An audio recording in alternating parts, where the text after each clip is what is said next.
right, my favorite way to add some dimension is our blocks. Now I use a combination of our stackable blocks and then the acrylic blocks because some I just feel are more useful than other times. So for example, this is going to give you a bigger or a taller dimension than these ones. So I'm going to just right off the bat with my biggest one, start with this. And then I'm gonna add my main card. Let's see, there we go. Okay, and now I'm actually thinking, since this is gonna be my focal point, I'm going to double layer this because I really think a lot of dimension in flat lays just adds so much visual interest. I'm going to put this one as my top tier. And then from there, I'm going to work down for the rest of my flat lay. So this is 2 of our stackables high. So now I'm going to either do 1 of these stackables and then start using these because they're a lot shorter.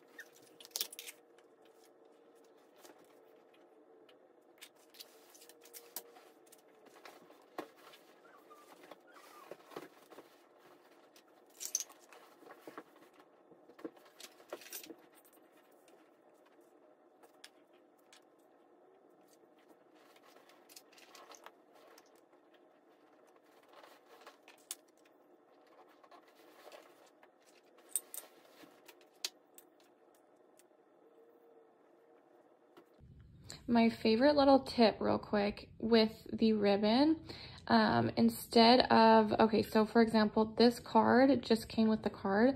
This is our, I want to say it's our mauve. I'm going to link it just in case it's not the actual mauve, but it's our silk ribbon. And instead of just tying it up and leaving it like that in a flat lay, because I feel like that just, your eye goes straight to it because it's straight, I'm going to add a little bit of a bend in it.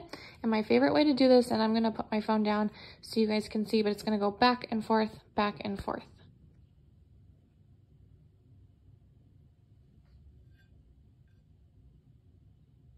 Another tip with using our clay dishes, this one's the large one, and then these ones are my favorite. They're just, you can use them for everything, but it's not to just lay one of these clay dishes just randomly on your flat lay because your eye's going to go straight for it.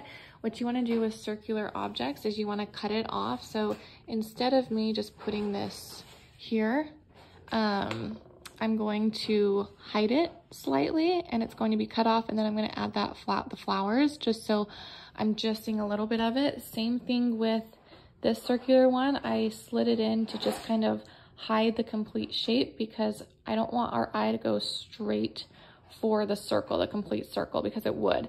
I want to cut it off. That way it's just like an added on bonus or accessory to my flat lay.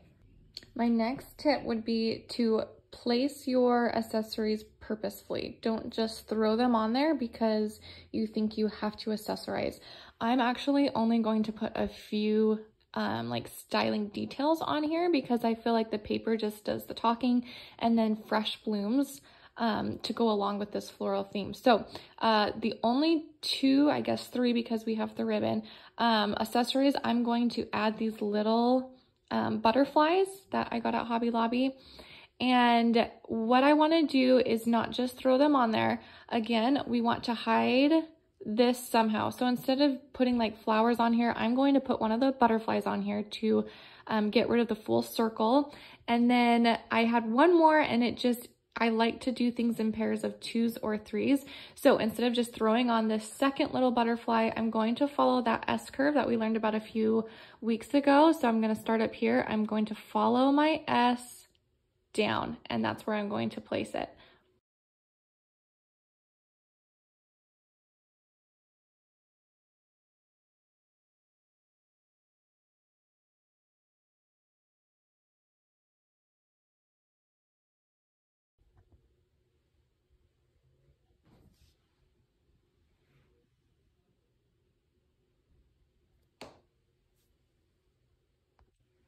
All right, next is if you're going to do a flat lay that's very vertical and symmetrical. The biggest tip I can give you to make sure that it looks good is to take your cell phone just like this, and before you shoot it, go ahead and take a picture and line up. Make sure all of these top ones are completely in line and vertical. If this one is off even just slightly, I don't know about you, but I can tell, and it's just going to ruin how straight that flat lay is going to be. So go through and make sure all of these top lines are completely straight and horizontal to this mat.